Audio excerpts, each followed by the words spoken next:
Wyclef Jean, BKS1 Radio. Let's go. This is Essence Atkins, and this is BKS1 Radio. Hi, this is Melba Moore, and you're listening to BKS1 Radio. Yo, check it out. What's the deal? This the chef. Giving a big shout out to my peoples. Big KS, you already know what it is. Salute. What's up? It's your girl Monifa, and I'm hanging with BKS1 Radio. Hi, I'm Iyanla Van Zandt, and you're listening to BKS1 Radio. BKS Radio, baby. Hey, this is Jasmine Guy for BKS1 Radio.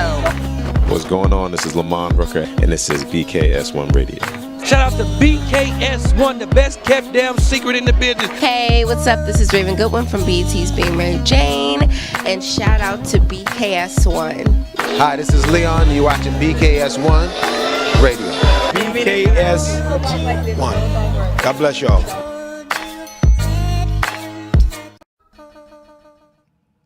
Hello, and welcome to BKS1 Radio. It's your girl, Latoya Chanel, and I am here on the Owl Show, and I know this does not look like Queen Bee next to me right now, but look, this is not Queen Bee, but y'all already know who this is. This is Fat Lace. This is Jason. Y'all already know him from Bears and Ballheads. He has his own show here every Monday night at 9-ish. Yeah, I'm going to say ish. But in the meantime, shout out to Queen Bee, who is not here in the building with me tonight. She is a little bit under the weather, but God willing, she will be back here next week as we do another show. But in the meantime, I'm happy to be here today. Blessed. I'm in the middle of my holiday party season. Wow. I'm on party number 2, and I think I have 8 more between now and I think I got 2 more after Christmas. So that's dope. They have them after Christmas too? I do. Your life is different. Yeah. Your life is different. Hush. How are you today? How are you? Listen, you celebrated 8 years at the station. I'm going to clap that up. Clap that up. You celebrated 8 years at the station. 8 years. I mean, you've been doing this longer than 8 years because y'all don't know that, you know, Fat Lace was on BET back in the day. Do you remember, and we talk about this all the time. You already know what I'm about to say. You remember when Free and AJ left 106 in Park, and we was out there at 3 o'clock in the morning auditioning for 106. Okay. One of the longest days, and you're right across the street. Right? Jason! And I'm like, in the yo, Troy. And then it was I was happy to see you. You know, that was a day. That was a day. I think that's when we was looking at Jules Santana's teeth at we know we're going to come back to that. Anyway, the fact of the matter is we've been doing this a long time, people. We are not new to this. But anyway, you got your show, so congratulations for 8 years. Thank you. Pioneering, doing what it is you do, and speaking your truth and putting the word out there, helping people, healing people, and all the things. So I try to do something. It's fun when you're on. Thank you. Thank you. Time. Yeah, because I was in the studio I was here last night too, everybody, because we had to celebrate Jason. Y'all know I'll be asleep by 9 o'clock. His show didn't start until 9 o'clock last night. No, past 9. No, you're right. It started like 9:30 last night. And yeah, I was tired, but I had to come through because this is my guy right here. So I had to show out. Yeah, I had to do it. But in the meantime, we are blessed to be here. It's another Tuesday. We have a guest in the studio, and I don't want to have the viewers wait any longer because I want to get into this guest. I'm going to say this, right? Tasha, actually, hey, Tasha is watching right now. So a friend of mine went to her class reunion a couple of weeks ago, right? And it's not my class. It wasn't my class. I just so happened I was there and observing. I was an emotional support animal, right? So I was there. I was observing all the things that were going on.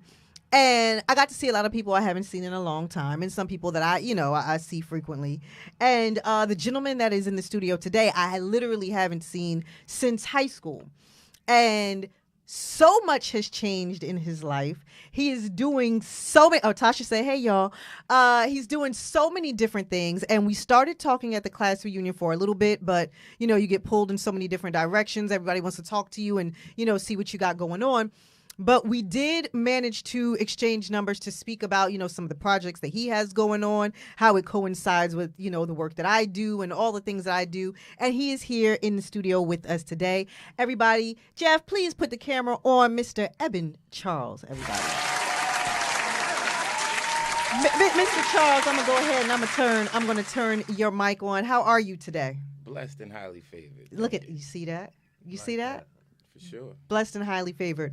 Listen, we were talking behind the scenes about, our stories and how all of us, coming from here and all the things that we have done. There's a lot of great things that come from this little town, right? Yes. All over the world, right? And your story is actually one of them as well. So welcome to the studio. Welcome to BKS1 Radio. And I want you to tell us a little bit about what you got going on right now.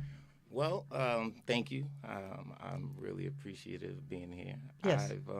I've been teaching elementary school for the past 18 years now. Jeez. Yeah, and it's been wonderful. It's like I'm blessed to be doing something that I like to do. Mm-hmm. So that's a blessing in itself. Like, the hardest part of my job is just getting to work. Right. But to have an influence over the children's lives, it's like I'm touching the future in a positive way. Yeah. And then to get them to receive things that I'm doing creatively, it's just been awesome. It's been awesome. So on top of that, I'm the theater teacher for the elementary school that I work at, and that's what I say when they receive what I have for them creatively. I'm talking about different songs that I've written that the children have learned, and as well as plays that I've written and directed. It's been a fun time. Yeah. Yeah. So I also then wrote a book. Here's a book that I wrote. Okay. And this is called Pepsi in the Nile. And I had to give honor back to my mother because she was such an exceptional person. She birthed me in New York City and then came here to Plainfield to buy a house. So it was almost like she just had a plan. And with that plan, she actually infused herself not just in, of course, my life, but in this community. Mm-hmm. She became the director of recreation. I remember that the Plainfield was storied for being East End against the West End, especially when I was coming up. It was like, if you're from the East End, we don't really get down with the West End, which was funny because we all got to go to the same high school, but it was like the East End had the dilapidated pools and playground, or the West End had the dilapidated pools and playgrounds when you go to like their schools, Hubbard Elementary School. Hubbard, we here. But then on the East End, they were like little better. Green Acres was a little cleaner than Clinton or something, Yeah. But when my mother became a director of recreation, I remember that all changed. I remember she was able to clean up the projects, got Atkins House open, had the pool table popping, had the pool clean, And that was just awesome. I mean, she didn't even know how she stopped a lot of beefs because, we were warring against each other. Yeah. And me being from East End, they knew who my mother was, so I got the pass because Miss Pepsi was my mother. So, and that was just what she did naturally. And I just felt like I had to honor her. I know that she passed away in 2002. And before she passed away, she told me that if she ever passed away, she wanted her ashes in the Nile River.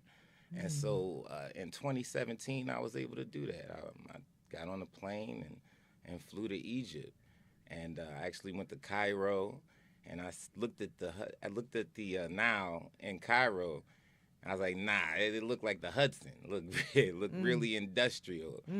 So I chilled in Cairo and went and saw the pyramids. And then I thought to myself that there must be a part of the Nile that's a little more sacred. And I always remembered stories that I heard, like the Valley of the Kings and the Queens and Temple of Thebes. And then I started looking it up. I'm like, oh, wow, it's all in the same place. So I took a trip down to Luxor. I took a train ride where I thought it was going to be 6 hours, ended up being 12. And because the people there, they weren't really interested in talking English, I ended up acting mute. I mean, I was just playing charades once I got there. I didn't talk to anybody, anything that I had to get across. I was just gesturing. and I met a wonderful brother there. One brother there, he knew a little bit of English because he's doing tours across the Nile. And I got there, like I said, I thought it was going to be a 6-hour trip. Ended up being 12, so I got there after midnight. And the city was still vibrant. It was like 2 in the morning. This and is Luxor. This is Luxor, yeah. And I made my way to, and you can see it was beautiful. I mean, Purple Mountain Majesty lit up in the light time. You could see it looking purple in the moonlight. It was amazing. And when I met the brother Saber, he didn't think I could talk. And so we had some words. I was looking for a hotel. It was about 2 or 3 in the morning, so I'm doing my little charades, and he's really catching on. So I'm like, okay. So I walked around and went back to him. Finally, I took his trip across the Nile, and while we were on the Nile, he was telling me how clean the water was because it flowed up, and it started in Aswan, which was right south of Luxor. So every morning it would be clean. He's like, look, you could drink from it. And I'm just nodding my head. I took a little bit and I sipped on it. It was crisp. Like, you know, like, all right. So, you know, we parked the boat and we didn't get off. He asked if I wanted some food. I nodded, and they shared food. Him and his friend, Bedway, they shared their food with me. And I wasn't eating meat. I still don't. And they were kind of impressed by that. They were like, wow, no meat. And I'm like, so they gave me more vegetables and more rice. And then he had tea. Tea is a big thing in Egypt. They like, he boiled some tea real quick and just hooked us up with some tea. So that was cool. And then after we ate, they wanted to smoke some herb. And so they smoke hashish in Egypt with the tobacco. And I'm coming from New York, I'm smoking the regular green. And I always travel with me. So I had it on me, and I shared with them, and they were like impressed, like, wow, how'd you get it in the airport? This and that. And I ain't say nothing, and we smoked and chilled out, but his man got off the boat, and it was just me and Saber.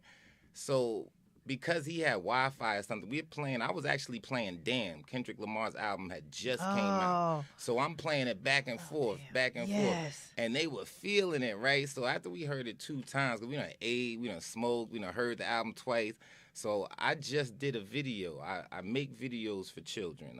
What I did was actually bite off of the songs that I would hear on the radio and reword it while keeping the same tempo, just to get my lesson out. So I did that with like the digestive system and paying attention and good hygiene. I made a YouTube channel about it.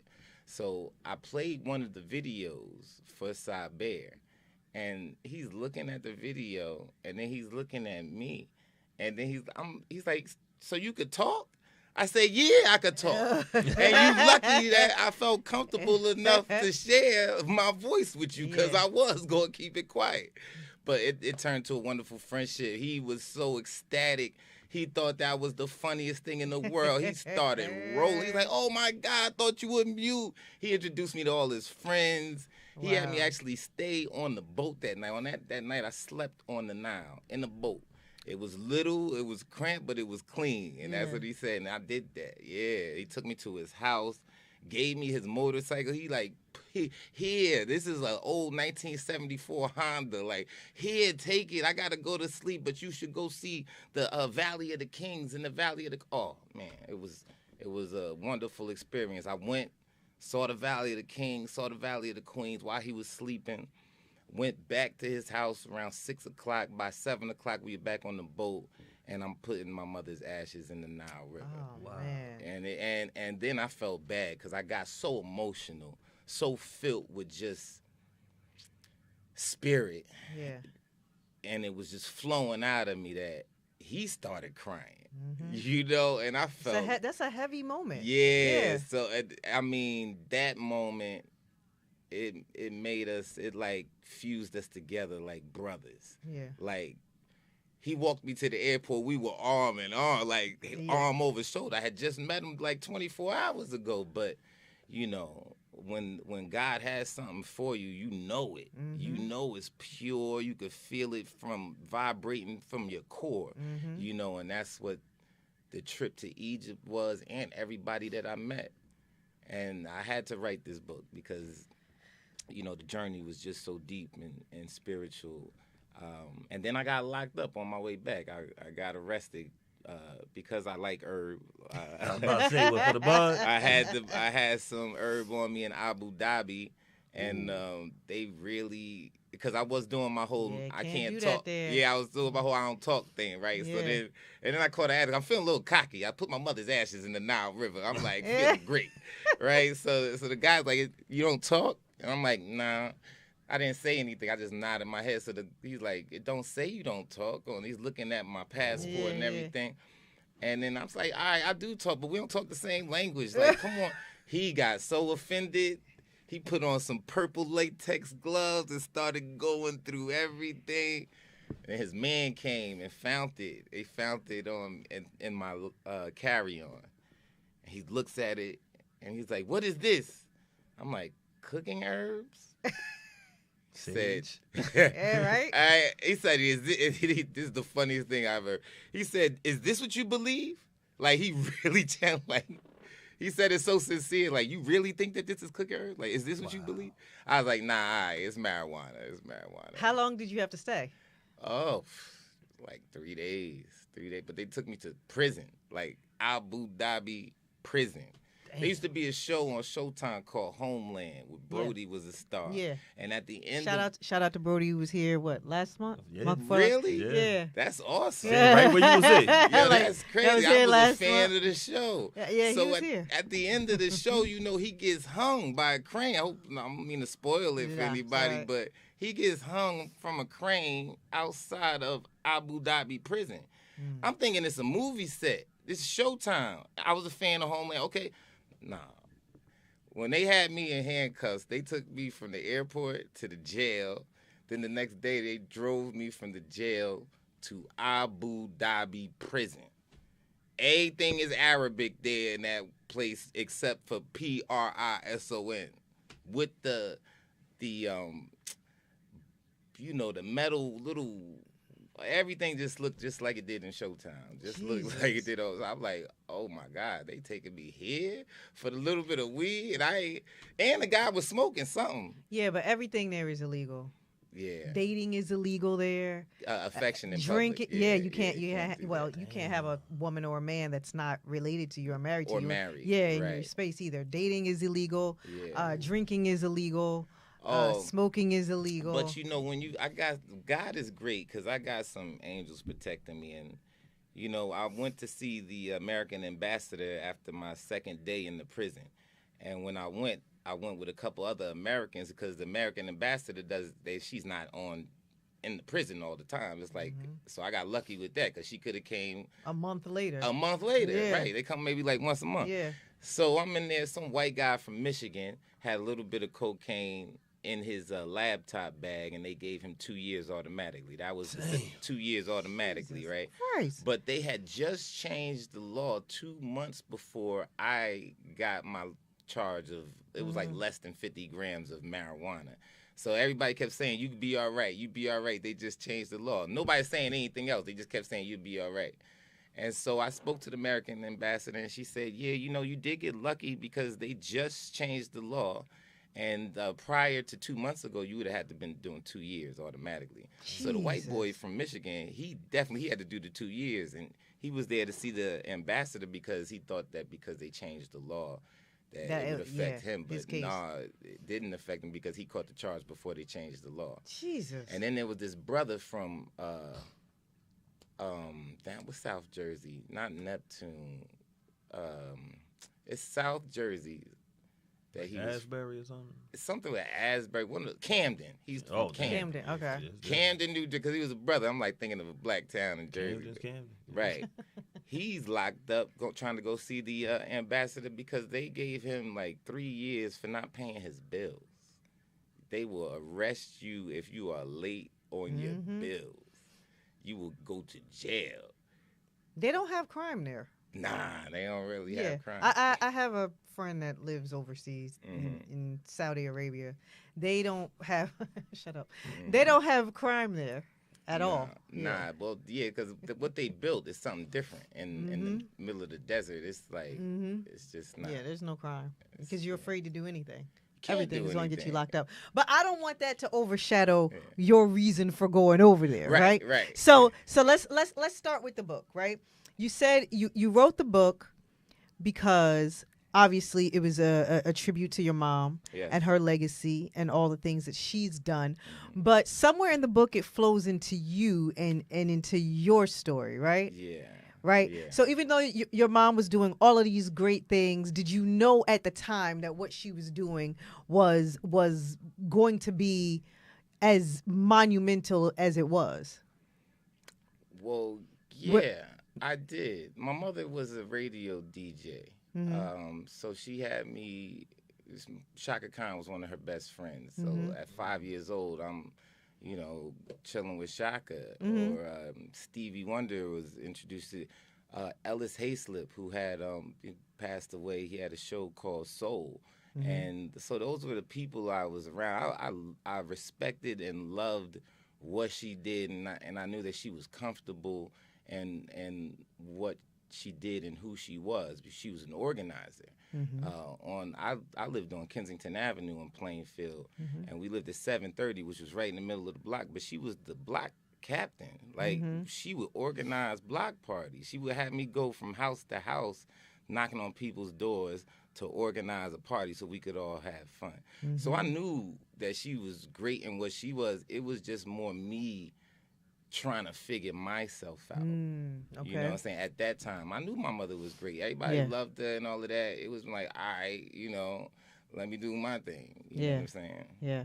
And within her greatness, you were feeling what about yourself? Because essentially, your book is almost, while it starts off with her legacy, it ends up being almost a redemption story for you. For sure. Yeah. So tell us a little bit about, just a little bit. You don't gotta go into everything. Well, I could say this: Black men need their fathers. You need a father figure. Especially if you're a strong-willed person. I know I was. I grew up, I asked my mother, like, why I used to get in trouble so much, because I used to just do the most dumbest stuff. Like, we were talking about it before we went live. And she told me that, I used to want to do what I wanted to do when I wanted to do it, which is not unnatural, but this is why, this is why we benefit from both sides. When you have a child, you're birthed to two, a male and a female, because you need both of that energy. So I'm over there trying to figure it out for myself, because my mother, as dope as she was, as special as she wasn't a man, and so I'm looking for that. She in my own space. And I remember being very strong-willed at 5 years old. I wrote about it in the book. I remember being 5 because I was born in 1977, and Mr. Telephone Man came out, and that was in 1982, song from New Edition. And I was singing the song. I always got songs earlier because, like I said, my mother was a DJ for WBAI, so the UPS man used to always be at our house with new music, so that's fire. I'm able to go listen to the new jams and the new joints in the 80s where music is just taking off. So I remember running down the stairs, like I was a weekend kid. I go to Harlem on the weekends when my mother would work and whatnot, be here during the week going to Woodland School or Maxon. But this Sunday, I was going down the stairs to Morningside Park screaming, Mr. Telephone Man. And my brother was just like, yo, what song, who's that, Michael Jackson? I'm like, no, I broke it down to him who New Edition was and all that. But I remember, because I couldn't play basketball because I was too young, I grabbed the ball and started cursing at everybody and saying some of the most foulest things out my mouth, especially for a 5-year-old boy. But I was just talking to somebody about this, that I remember that was a tactic of mine. I would want to see who's going to show me love, without trying to show me abuse. Because there's some people, I used to make adults lose their mind, like, and then I laugh, look, what you hitting the kid? I was that one. Like, oh, look. I remember I had some man try to pull out a gun, shooting up in the air on Kensington because I scraped his car. They cared about it. It was laughing. I'm like, you want to shoot a little boy? But I wanted to see how people would react, because there was always love. Like, I used to push my mother and grandmother to the limit, and they wasn't thinking about killing me. So I felt like that was my barometer, to see how you would react to me. And in that day, my brother became one of my favorites because after I'm cursing and screaming and yelling and running around with the ball, he just looked at me and gently put his hand out and walked me over to the swing. How much older is your 9 years older than me. Wow. Yeah, his name was Pharaoh. He had a singing group called Asante. They were signed to Sony back in 95, 96. And now his son is actually signed to Def Jam. There's a group called 2BYG. Just got signed. My nephew Kwame. Yeah, that's nice. Yeah, that's nice. So that personality, with you just acting out from age 5 until 25, for real. Okay. Yeah. Jail will slow you down too.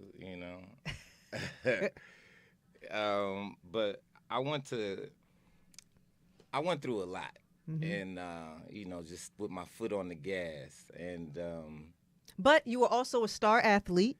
Yeah, I did. You was a star athlete. You played football, right? I played football. I was on the track team. Yeah. I was on the high jump. Yeah, I can say this: when that was a senior, I'm a freshman, and this was we're all in high school at the same time, same high school. 95. So that those early to mid 90s was a real time. Yeah, I was out to lunch. Especially at the high, like it was no holds barred. Oh, I was there. That was probably my worst year in school. 9 periods. You got all the lunches. You're going to all the lunches, and you were an imposing figure. He was. To a lot of people. He was. A lot of personality. He really was. Was fly. He really was. And was good in football. Yep. And you really did what you felt like doing. I did. He and did. nobody really stepped because you were respectful enough. Yeah. You were good enough in the sport. So people respect you on all sides. And you did what you wanted to do. He did. You did what you wanted. You lived your life, and we're being. I'm gonna let you tell what you want to tell, but you were highly respected. Appreciate that. You were highly respected, Yeah. and people really weren't testing you like that. Was that a problem because you weren't getting tested, and then you might fail a test? No, going against the law. Actually, because you brought up jail. That's why I'm saying. So what really from that boy that you talk about that was just doing the most and whatever I wanted to do, what really kind of pulled my coattail was, and it sounds crazy, but getting down with a certain set of individuals out here. Okay. Because I was still in high school and I was really high strung, doing a lot of dumb stuff, but these cats wasn't doing no dumb stuff. It was straight up for real. Shout out to 2nd Street. You know what I'm saying? 2nd and Johnston. Everybody over there. Yeah. It was like, now it's real, So I did get tested. I mean, I've had to fight. Well, no, I got real over in 2nd and Johnston. It just is what it is, but it wasn't just all about fighting. It was a lot of hustling. Lot of hustling, but I'm just talking about that part where you're saying, like, because there was structure. Brotherhood. You understand? There was like a structure there, and that helped me. Ain't gonna help everybody. Right. You know what I'm saying? Because I say it's weird to say most of the time, you go into the streets selling drugs, you fighting and warring against people, you're bugged out. You gonna go meet. But I benefited. You found structure in I it. found structure. I found strength, and an avenue to, just go somewhere else. And then along came an angel. And that angel that helped me out with is Floyd Myers. Floyd Myers is Heavy D's brother. He was managing my brother's group, Asante, at the time. And I was in the back of a limousine drinking up all the alcohol while my brother's group was doing a sound check at North Symphony Hall. And he was just looking at me and saying, you need to go to college. And I actually went to the University of Tennessee but got kicked out. And I had a warrant because I had a drug charge, and I'm running from the law. And then Floyd got me into the University of Maryland Eastern Shore. And that got me out of the danger that I had already put myself in. Even though Second and Johnson gave me that structure, I was wilding out. It was like, just, you know, it wasn't sweet, as they say. No doubt. You know what I mean? So luckily, I went to college because the walls were closing in. And I still hadn't got all the dumb stuff out of me because I did more dumb stuff and got caught for it in Maryland. A stolen bicycle is what they gave me a felony charge for. They sentenced me to 8 years, all suspended but 18 months for a bike. What kind of bike? Like a Baja Dyno? They like, said what? the bike cost $1 over the felony limit. They were just trying to railroad Yeah, that's me. some. It's Princess Anne, Maryland is where I'm talking about. It's a 2-stoplight town, the Eastern Shore of Maryland. But I had to come to a reckoning with myself. Like, I know the dumb stuff that I had done. Like, we ain't get caught for a lot of the stuff we did on Second and Johnson. Like, you know, like, it was, you know, I've been involved in a lot that I did not answer for. You know, so karma smacked me in the face. I had to accept, I had to digest it. You know what I mean? Like, of course, I was pissed. I was like, it's only a bike. Yeah, felony. That's you gonna lock me up for a bike? Like, what do you mean? I paid $50 for it. I'm lying. They ain't buying my story. But I got locked up in Maryland, so they locked me up with no bail for a pre-sentence investigation. Because you from out of town, they want to know who you are. And they saw all this. When you have a discovery, they discover everything against you. They see, and then you get to see it too. My father is a member of a group called The Last Poets. Shout out to them. And he's been speaking revolutionary poetry since 1968. And I'm his son. And I ain't realized that they had FBI field notes on me just because I'm his son. Since all that time. All those field notes was in us being on Second and Johnson down to what we had in our hand. And they not even, it's not even like they had an open investigation. Like, we weren't under no indictment. Yeah. They're just clocking me. Yeah. Because of who I was. Yeah. And I don't even know who I was. Right, know what you I mean? didn't know. Right. So I had to wear that because the prosecutor did their job. They look at this person. He's over here impersonating himself as a student coming to my town, menacing the town. Yeah, because all they were talking about was Second and Johnson. You would have thought it was Plainfield, New Jersey. The way that these Maryland people were bringing up my history in Plainfield, New Jersey, and making it sound like I was one of the worst individuals ever, and that I should never be in their town. Through a discovery. Through the discovery, yeah. Pac was not bugging, y'all. Because when you hear Pac talk about his mother in the Panthers and how they look at his life since a youngin'. Yeah. Facts. Yeah, man. Jesus. Yeah. So okay. So what was that the moment for you? What was the moment where you said enough is enough?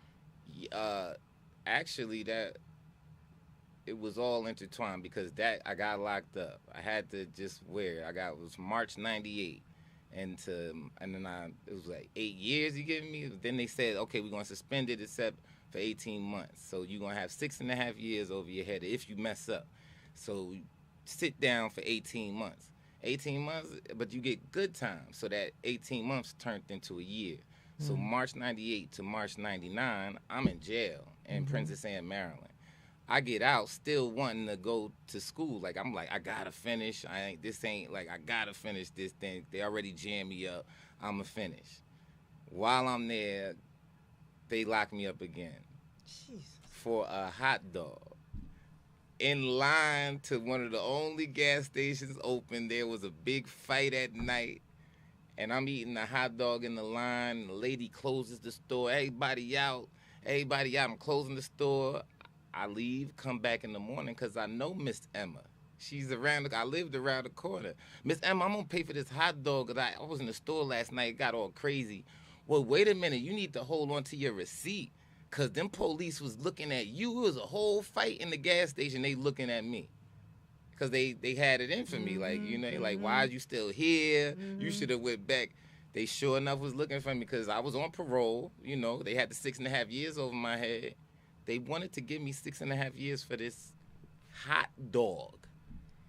So the same judge, Danny Long, shout out to him too, because Danny Long, he was funny the first time when he gave me my time for the bike. He said it, I've been wrestling with this case and wrestling with it. I'm going to give you 18 years. And then I said, and I heard my mother make a sound in the back. She was like, and then he said, I'm going to suspend all that except for 18 months. Like, he took a long pregnant pause, right?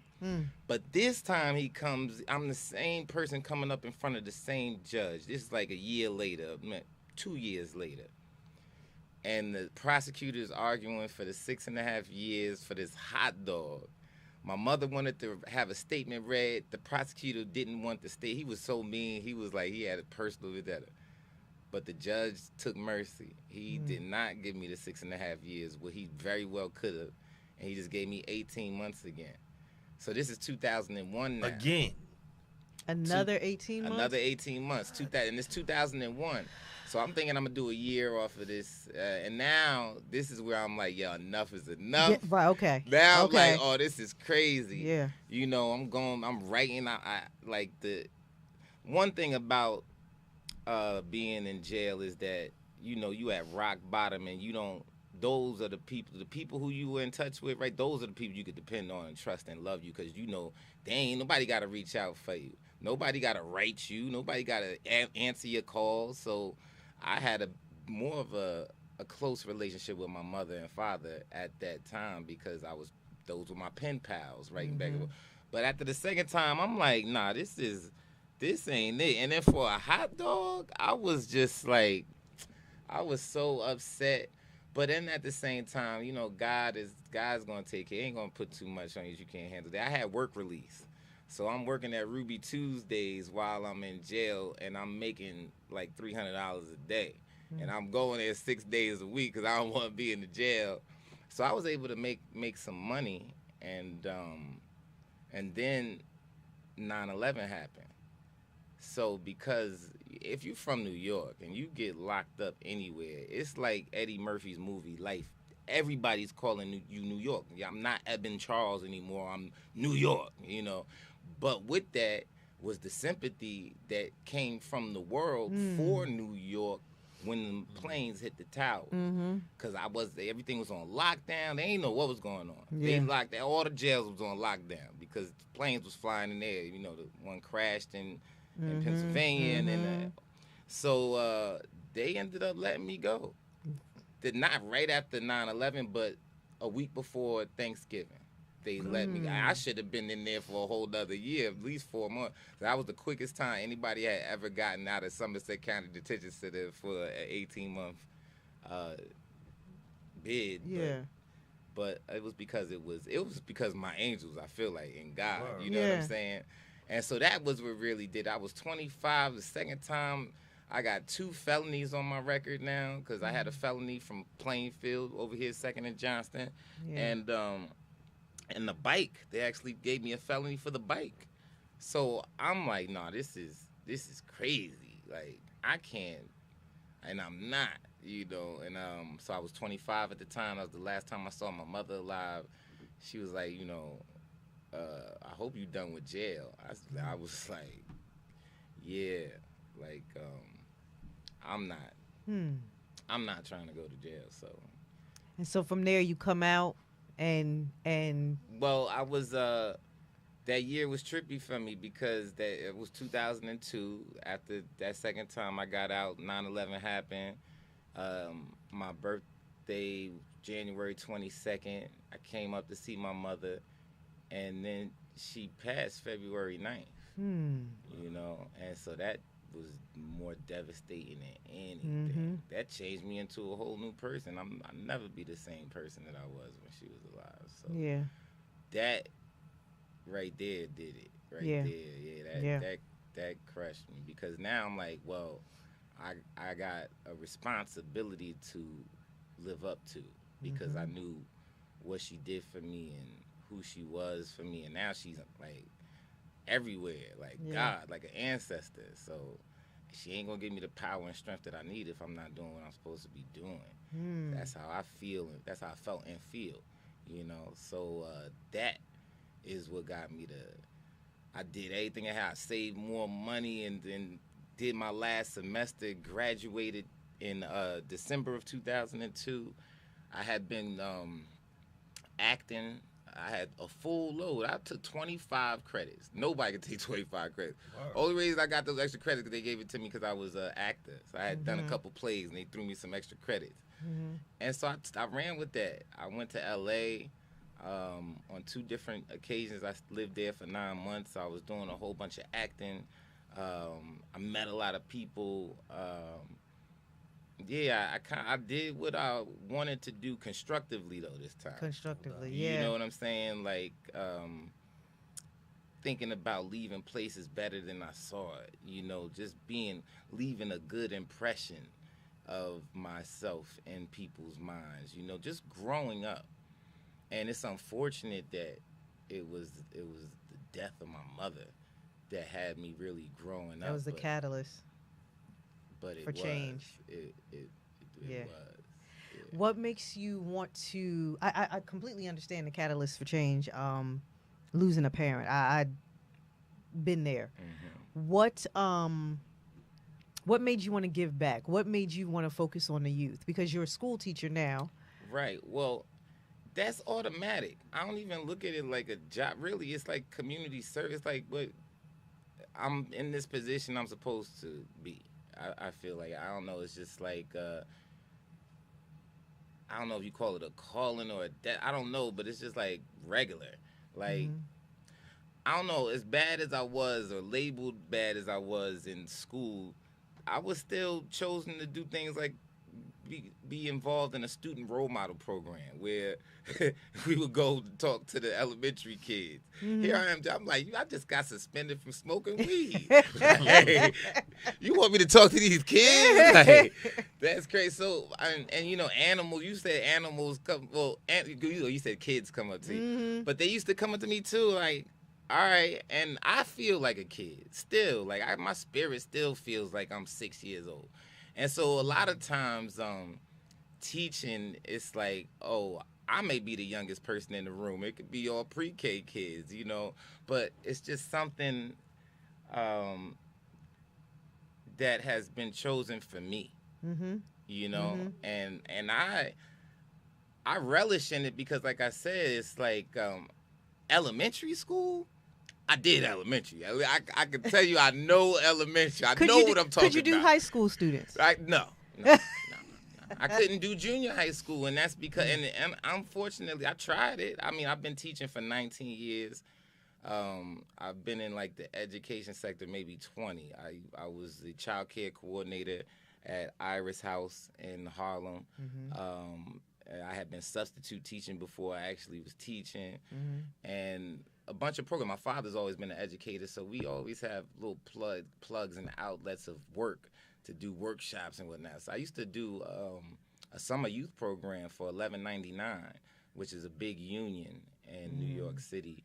And they had a program where I would mentor these 10th and 11th graders, and then they would go and do a job for the second part of the day. My thing I've come into understand lately is like it's just different. The kids lack any sort of respect.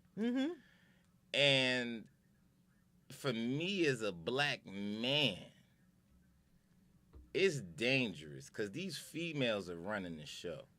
The girls are running it. And so if you are not giving a girl the attention that she wants when she wants it, she gonna do whatever she need to do to make your life miserable. Lie, and luckily, you know, you gotta protect yourself. You gotta be recording. You need the video cam. You need the audio. If you You know, and it's sad. It's sad. I had some little girl talk about, I'm trying to break up a fight. She cursing some girl out, going crazy. I'm breaking up a situation. I'm trying to tell her the right thing. Look, I ain't trying to hear that. You got the door closed. Ain't no telling what we doing up in here. Ooh. Oh. You don't. I'm not going there. Why am I gonna throw my life away? I like what I'm doing. I'm getting a little bit of money and able to take care of myself. I ain't about to go back and forth with no teenager because they don't want to be told what to do. So elementary school it is. It okay. is, yeah. 20 years. I got Like about 5 more to go. Maybe we retire. So, I don't know. But elementary school it is. You got to know where you fit in. You know, elementary is the hardest. Oh, I think it's the. But you know. Yeah, but I'm gonna tell you, with your spirit. Yeah. With your spirit, one, when you keep mentioning God. Yeah. And God knows you need to be in those places. It's not a lot of black men, not a lot of men in elementary schools. It's run by women, in the majority. You're right. And I'm gonna say is I'm in education. I've been through from preschool to high school, and in elementary they have no fear. Right. But they're free spirited. Yes. At the same time. So when you talk about your spirit, when you're going overseas and your spirit is what carries you. Yes. All through this world, throughout your journey, when you're 5 years old playing on a basketball court or not playing on a basketball court, that spirit of no fear, that's the same kids that you have now. Yeah. Growing up, your spirit is not going to change. Right. So they connect with you that way. Yes, they do. So I totally get it. So I understand why you're in elementary school, because you're needed in elementary. You connect with those kids. Do. I remember working at an elementary school teaching phys ed, and shout out to my man Anthony Avant, played basketball, NBA. He's 6'10". 6'10". And we have a bunch of kindergartners. We have 75 kindergartners at the same time. They are not scared of the man who is 6'10". 6'10". Towering over them. I remember going to his wife, not to get totally off topic, and I'm saying, you know, our hardest days was kindergarten gym. Because these kids running all around, we're like, sit down. No, I ain't sitting down. No, and they're running around crazy because they're not scared. So when you can meet them on their level, they feel it more than just listening to anything. So I understand where you're coming from. We have so much fun, man. They're so ready for structure. It's like they just came out the house and they're new. It goes back to nature, man, because for me, I know the human being, we want to survive. We had to fight just to get into the atmosphere. We had to fight. So we're fighting to figure it out so we could fit in. Yeah. We want to walk, we want to talk, we want to learn it too. So a child that had been home for 5 years or 4 years, that's all they know. Now he's bored. Now he's like, yo, I'm ready for a new set of rules, a structure. And they usually come ready for a structure. You have to maintain that structure and keep it consistent because they're going to check you too. And if it deviates, if it's not solid, then you untrustworthy. You like a false bottom. You know what I'm saying? One of the things that really intrigued me when I was getting my master's in early childhood education is that, like, children are just trying to survive. It's like survival of the fittest. So you're trying to figure out your environment. The floor is one of the things that they learn to trust before anything else. And it's like, that's why they throw stuff on the floor. They throwing stuff to see the reaction. See, is it going to bounce back the same? Is it still going to be solid? Because people ain't solid. You know what I'm saying? Mommies might flutter. You know? It might not have the same resonance as that floor, though. That floor going to be there. And I still might stumble and fall, but that floor is solid. It's something that can ground, you know what I mean? And so I think about that and try to be that for children, like that floor, be consistent. And so okay, so from the book, that's you basically gave us a synopsis of the book. I know there's more details in there from all the stuff that your mom did and then your journey as well. And now you were talking about the music. You were talking about the music and the educational songs that you were writing for your students. Tell us a little bit more about that. So, I had been teaching in the Bronx. My teaching career has primarily been in the Bronx, and 5 years in now, the kids love me. They like, oh, Mr. Charles, you know, like he says, not too many black men, no young men, period. So I know I'm fan favorite there, but I'm teaching lessons and they not remembering from week to week.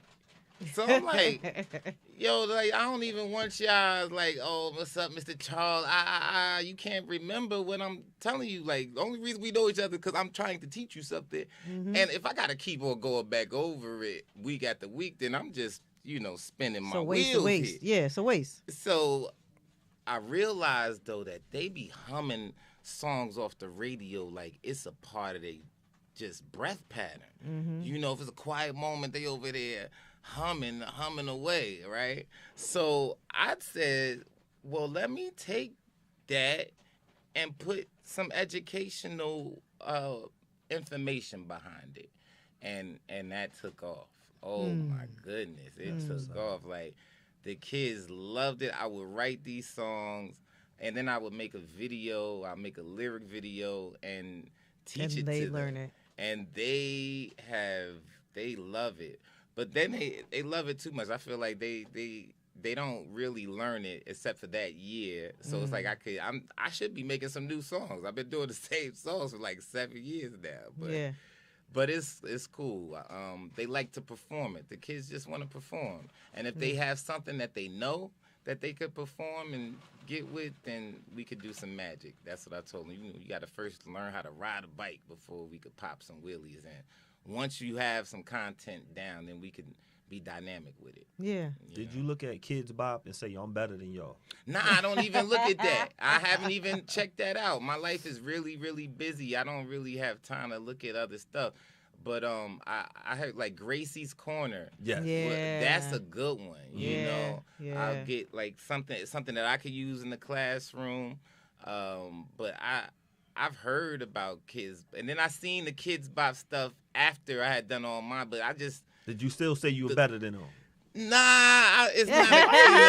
You in the Bronx right now? Come on now, like no, because what I do, I feel like trying to be humble over here. No, they're different. It's the Go Noodle thing. Like they kind of, they're different. They alright. And it's cool, but it's like I'm really like taking songs off the radio and switching it up. Got you. You know, like we got I don't know if you remember Gallus. You remember the song Gallus? I'm trying to think. Well, I changed. It would help if you remembered it, but I just changed it up and made the words about perseverance. Okay. And the kids love it, and they want to sing it again and again. And this is on YouTube now. It's on YouTube now. Yeah, right now. You can go to Eben I got a Charles. 6-year-old, so I'm gonna make sure I go to Eben Charles, the page. Yeah, what's the page? What's the page on YouTube? Eben EBON Charles. Eben Charles. I'm gonna make sure he watches. Yeah. Definitely. Okay. Perseverance. Achievers, this will make you winners. If you lie on these words, you'll know why. Set goals in the beginning, then don't stop until the end. No, never ever give in to no distractions, cause we got to make it and achieve. Pushing through any little thing be like, oh, no, you got to go. If it's in your way, well, then you have to overcome. You got to push through any adversity, anything. Stop until the end. You got to keep going and never give up. It takes perseverance, stuff like that. That's dope. I can't wait. Thank you. Listen. We did a little bit of your history, a little bit into your story, because I know there is so much more. We have talked about the book. We have talked about the songs. You being an educator. Yeah. Listen, when you told me, you was like, yeah, I've been teaching school. I said, Eben Charles is in charge of impressionable young minds. Yeah. This is like. A 360. This is. I was truly amazed and I was truly intrigued by this. So listening to this story has been absolutely amazing. What's next for you? Oh, well, I'd like to do more books. Actually, the book that I wrote was actually in honor of my mother, but I have a couple of other ideas. I have a children's series that I've been working on. It's about two twins. Joseph and Gomez, short for Joe and Go would be their nicknames. And Joe is more of a talker and Go is more of a doer. And it's two 8-year-olders that are in second grade, and talks about, kind of I had a wonderful childhood growing up in Plainfield. Like, even with the East Coast and West Coast. Trust me, it's real, y'all. You're not playing. Definitely real. It's like, real. If you from Plainfield, you know what I'm talking Know what about. you talk about. But I had a wonderful childhood. I mean, I definitely got discipline. You know, I was one of them cats that would get a beating from everybody parent on the block. Like, you know, I did time on East 6th Street. Mr. Gregory would beat me, and Stacy would beat me, you know, but I deserved it. You know what I'm saying? But I'm just saying that because it was a community. And, you know, we all need that, you know. Yeah. So more books. More books.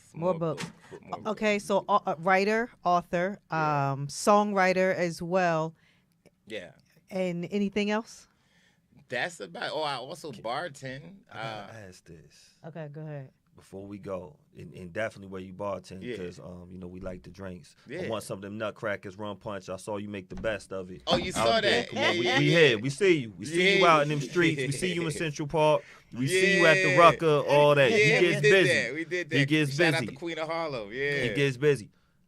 A lot of people when they catch felonies, they feel like their life is lost. They don't feel like they can get back into education. Right. How were you able to get a job in education with having a background of doing time in jail, time in prison? Yeah, that's no joke. Especially with the New York City Department of Education, they don't play. They have to get vetted pretty heavily. Now, me personally, I got vetted by an older Jewish man who was about 70 years old. They told me that I couldn't go to work until this investigation was over. He took about a week and called me back to his office and said that they ought to be proud to have me. Oh, wow. He said that I knew I did make some wrong choices in my life, but I knew, and the experience is more than anything, is invaluable. So I just pressed on. Like I said, teaching was just something that was meant to be. Did you have to get anything expunged? Did they? No. Okay. No. To me, the charges seem super light. Yeah. Well, for the time, my drug charge was pretty heavy. It was a heroin charge with intent to distribute, 1,000-foot school zone, all of that. But you know, I was on the run at first. I ran away from Jersey. I was supposed to go to Tennessee as a contention of me not going to jail. Got kicked out of Tennessee, went to Maryland, and they just let it go. You know, Gotcha. I think I may have some friends that, you know, that were able to kind of do that for me, but I made it a business to keep my nose clean and just stay out of trouble. As far as advice, though, for people, you can change, though. Yes. Just because you have a felony does not mean that life is over at all. I mean, look at the president of the United States. Angry. But no, not even to be funny. Like, there's so much support out there that if you go out there trying to find and get that support, you can receive it. You know, it's about doing it, though. You can't just sit there and think about it and philosophize and talk. You got to get up and go for it. Yeah. The universe will reward you. You know what I mean? If you have, no matter what you did, you're out of jail now, you're free. If you have an idea, go with it. You can make it happen, whatever the idea is. But it is like being a kid in a candy store because you could get distracted easily. And you start losing focus, and then those seconds turn into minutes, and minutes turn into hours and days. You know how that go. So you got to be focused. You got to concentrate in the area. And if you do focus and concentrate, you put that time in. It's like, it's basic. It's elementary. Yeah. You put that time in and that focus, you could be the best javelin thrower, the best discus thrower, whatever you want, no matter how old you are, young, in the middle, old. I know that as for sure as it's right as rain, as they say, because that's all it takes. It's just like, you got to do it, though. Yeah. And you can't talk about it. You can't, though sometimes an excuse or a roadblock is something that's meant for you to do. Maybe you need to be a little stronger. Maybe you need to make a left. But you gotta be active, And so whether you got felonies or you have a clean record, you just gotta be active. Yeah. And for my brothers that do have it, you just gotta fight harder. Your life went through some turbulence, okay? Maybe that's making you more of a richer charactered person. So work it, just work it. Yeah. I mean, one of the things that I did when I was in LA was trying to be an actor. They say you got to be willing to stand on top of 1,000 no's for one yes. Well, I did. And, you still got to just go out there with your best foot forward. Just being optimistic really helps out because it oozes out of your whole, you can't even see it. It's just you're walking with the confidence. You know what I'm saying? Yeah. When you're optimistic, you feel like, things going to be all right. It's going to work out. Even if it don't, it does. If you have that, if you could always find that silver lining, and that's what I look for. And I'm happy about that because, no matter what life's thrown at me, I will find a silver lining. Like, it's something to be thankful for. It's something, got to be, or else it wouldn't even matter. It wouldn't matter. It wouldn't be here if I couldn't find a piece of love out of it, some way to benefit, Listen, I was going to say, was there anything you wanted to leave everybody with, but you just did. So, I mean, there's no need for me to even ask that question. Tell everybody how they can find your book. Oh, you could go to Amazon or Kindle and search up Pepsi in the Nile. Pepsi in the Nile. Yes. I appreciate the support. By Eben Paul Charles. This is me. Yes. Eben Paul Charles. Pepsi in the Nile. I love it. Yes. I love it. Listen, the whole story, you already said it, some things you're supposed to go through, it's already written, you know what I mean? You're living out things that were already supposed to happen. Yeah. And, the book is amazing and you want to keep writing. So I know there's more for you coming. I know there's more stories, some that are going to be your own, that you're going to put into paper, pen to paper and do. So do it. Yep. Keep changing lives. Thank you. Keep using your story to change lives because I was intrigued when you said you taught school. I was like, Yeah. What? Yeah. What? Really? And I'm enjoying it. And I love that. Yeah. I really and truly love that. And our youth needs to see that. And our peers need to see that as well, because sometimes you get stuck. You get to a certain age or certain stage. It's easy for people to get stuck. It's easy for our men to get stuck. It's easy for women to get stuck. And so you are a beacon of hope. So thank you for being that. Thank you. I appreciate that. Thank you for being that. Listen. This was dope. This was dope, right? Word. This was dope. Listen, I know I gotta feed y'all. I gotta feed the fellas when they here. So it's getting late. Everybody gotta go home, and I need to feed everybody. So we're gonna go ahead and end it now. But listen, anything that you create, we are here as a platform. We gotta talk behind the scenes about Fat Lace Show. We got more coming, and you and I have to finish some conversations that we were having as well. But thank you for being here. Thank you for sharing just a snippet of your journey with us today and with our viewers. And again, go to Amazon or go to Kindle, look up Pepsi in the Nile. I am going to get it and read it myself. And this follow that YouTube page too. Yeah, go ahead. The Eben Charles. Eben Charles YouTube page. Thank you, Fat Lace, for coming, for showing up. We on night 2 in the studio right now. Yes. So thank you for doing this. Shout out to my best friend who wasn't able to be here because she was sick, Miss Queen B. Hopefully you'll be back with us next week. It is the holiday season. I just want to leave everybody on a high note. I know holiday season is not a good time for everybody. I know a lot of people get depressed. A lot of people get those holiday blues. But something Eben just said, if you can find a silver lining and find some kind of love or something to be happy about, let's focus on that this season. Absolutely. Peace to all y'all on that check-in too. Yes. Love you all for watching. Love you all for listening. God willing, I will be back here next week. Same time, same place, different show. Bye, everybody. Peace. Jeff, take us away.